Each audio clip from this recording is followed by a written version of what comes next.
دښته کې شرکن د باران کې وزن څنګه ساتي، ښار کې د ښځو په غوبل کې ایمان څنګه ساتي.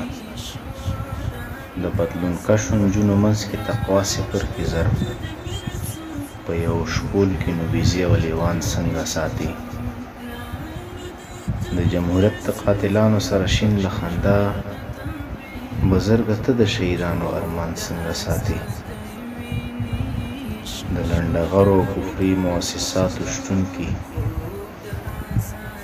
د لنډغرو او کفري مؤسساتو شتون کې حیا، ناموس او عقیده د افغان څنګه ساتي. د تدبیرو راوړه د تدبیر سکوت، پیار د تدبیرو ژوندي نرم شولو اوس چې پرې